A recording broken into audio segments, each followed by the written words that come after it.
아 저거 뭐 발라버릴까. 나중에 이거 찾아서 자를 수 있겠어요? 그치? 네, 잠깐, 저는 두 번째는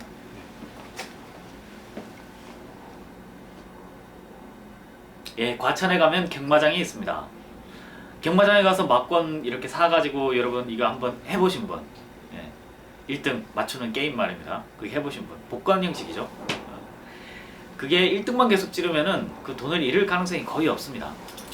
근데 좀 더 크게 벌어보려고 밑에 뛰는 말들, 등수가 낮은 말이 혹시 이번에 1등을 하지 않을까 싶은 마음에 걸다 보면은 그 돈을 잃을 수 있습니다. 저는 사실 거기서 돈을 조금 잃고 나왔는데, 그 좀 영리한 사람은 항상 1등 예측되는 사람, 즉 배당률이 제일 낮게 나오거든요. 배당률이 제일 낮게 나올수록 그 사람이 예전에 그 말과 그 기수가 예전에 1등을 한 경우예요. 그래서 거기에다가 계속 걸면은 110% 내지 120%의 수익이 나와요. 30만 원을 가져갔으면 33만 원을 벌어서 나온 거예요. 하루 3만 원을 벌면은 괜찮지 않나? 10일이면은 30만 원이고 한 달이면 한 100만 원 수입이 되는데 어찌 보면 괜찮아요. 제가 이거 한국 와서 홍보하는 것 같기도 하고 이상하긴 한데 아무튼 그렇습니다. 외국산 말하고 국산 말하고 같이 뛸 수 있습니까? 제주도에 있는 그 쇼다리 조랑말하고 외국에서 살다 온 그 길쭉길쭉하고 늘씬한 말들하고 뛰면은 그 게임이 되겠습니까? 안 되죠. 택도 없습니다. 우리나라 국산말의 KO패. 그러면 조랑말만 국산말인가요? 어느 정도까지가 국산말이죠? 엄마가 미국말, 아빠가 영국말. 그러면 그 태어난 애는 국산말인가요? 외국산말인가요? 또 애매하죠. 그래서 우리나라 한국마사회법은 마사협회에 한국마사회에 등록한 말의 경우에는 경주에 뛸 수 있다고 돼 있어요. 그 등록 기준이 이제 어떻게 정해지는지는 제가 잘 모르겠습니다만은 엄청나게 잘 나가는 미국 경주마의 자손과 우리나라의 경주마의 자손 이렇게 붙여놔가지고는 택도 안 될 겁니다. 그죠? 그 몽골이 세계를 정복할 때 쇼다리 말들을 타고 갔잖아요. 쇼다리 말들은 어때요? 예, 순발력이 좋죠. 회전이 빠르고 순발력이 좋죠. 그리고 안정감 있게 달릴 수 있다. 그런 장점이 있죠. 근데 롱다리의 큰 말들은 엄청 잘 달립니다. 스피드에 있어서 상대가 안 되죠. 그래도 몽골이 세계를 제패한 거는 전략 전술이 뛰어나고 뭐 여러 가지 분석을 많이 하더라고요. 근데 기본적인 하드웨어, 덩치의 크기와 스피드는 비교할 수가 없죠. 우리나라는 외국인에 대한 차별이 심한 나라입니까? 별로 없는 나라입니까? 제 생각엔 좀 심한 것 같은데요. 우리나라는 외국인과 우리나라 사람의 구분이 어떻게 됩니까?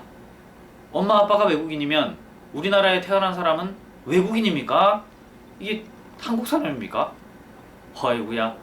그러면 지금 하엘씨 있잖아요. 하엘씨, 로버트 하엘 이런 사람들 우리나라에 귀화했잖아요. 한국인이에요.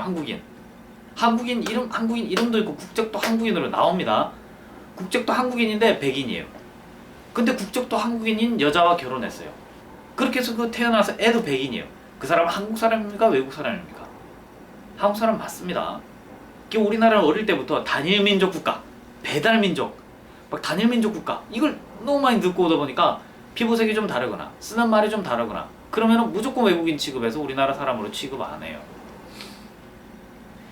캐나다에 내가 이민을 갔습니다. 캐나다에 이민을 가서 아이를 낳고 살았어요. 근데 나는 우리나라를 너무 좋아해. 캐나다에 영주권이 있지만 나는 아이를 우리나라 국방의 의무를 수행해야 된다는 생각에 아이를 한국으로 보냈습니다. 근데 아이는 한국말을 할 줄 모릅니다. 영어만 잘하죠. 뭐 얼굴은 멀쩡하게 한국 사람이에요. 국적도 한국 사람이고 그 사람은 우리나라에 들어오면은 한국인 대접을 받습니다. 왜? 얼굴이 똑같이 생겼거든요. 그런데 나는 캐나다로 귀화해버렸어요. 캐나다인이에요. 그리고 나는 캐나다 엄마예요. 그런데 그 아이도 똑같이 캐나다인입니다. 분명히 외국인이에요. 근데 우리나라에 들어오면 어때요? 한국인 대접 받습니다. 왜? 겉모습이 한국인이잖아요. 한국말 조금 뜨듬뜨듬하면 아 얘가 외국에 살다 와서 그렇지 한국인이구나 이렇게 생각합니다.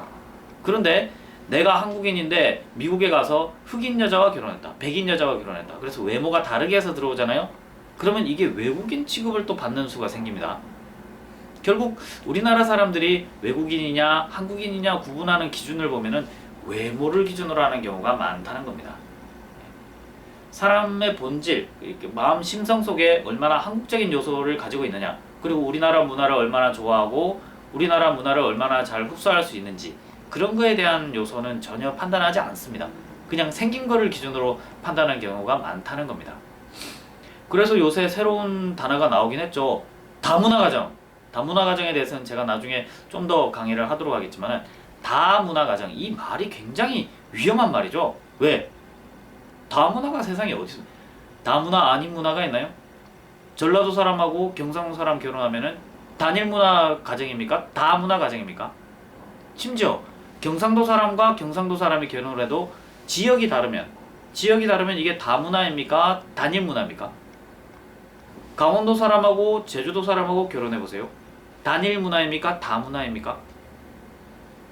서울 사람과 평양 사람이 결혼해 보세요. 다문화입니까? 단일 문화입니까?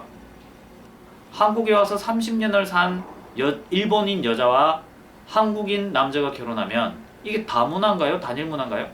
이게 다문화 가정이라는 이 말 속에 이 인종차별적인 요소가 들어있어요. 가정은 그냥 가정일 뿐이에요, 사실은. 나중에 다문화 가정 이야기에서 제가 좀 더 이걸 세련되게 설명을 해드릴게요.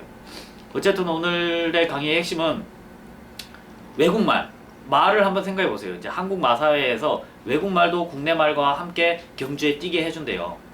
그런데 외국말과 한국말의 국산말과 외산말의 구분 기준이 뭐냐는 거예요.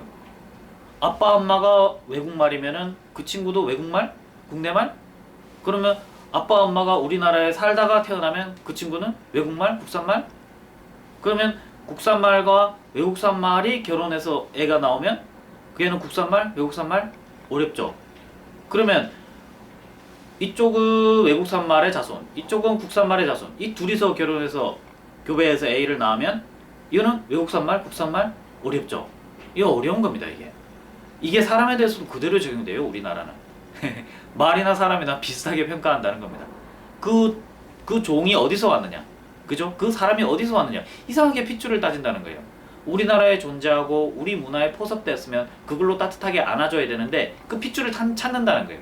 그래서 너는 흑인 피가 섞였으니까 너는 정통 우리 민족이 아니다. 아닐 수도 있는데, 심지어 아주 외국인이 우리나라에 들어와서, 완전한 외국인이 우리나라에 들어와서 우리 문화를 지키려고 노력하는 분들도 있잖아요. 우리 문화는 아주 매력적이거든요. 피가 조금 다른 사람이 섞였다고 해가지고 우리나라 민족이 아닌 건 아닙니다. 이미 우리나라는 전 세계와 이미 피가 많이 섞여 있죠. 그건 부인할 수 없습니다. 우리는 몽골 민족이잖아요. 그리고 우리의 후손이 일본인이라고 주장을 하지 않습니까? 그죠? 우리나라 국적에 대해서는 국적법이 규정하고 있는데, 국적법이 규정하고 있는 것 이외에 우리가 생각할 수 있는 그런 우리나라 민족에 대한 그런 이야기들은 아주 많습니다. 너무 형식 논리적으로 누구의 후손인지 또는 너는 인종이 뭐냐 이걸 가지고 우리나라 사람인지 외국인인지 판단하는 그런 습관은 버려야 될 것 같아요.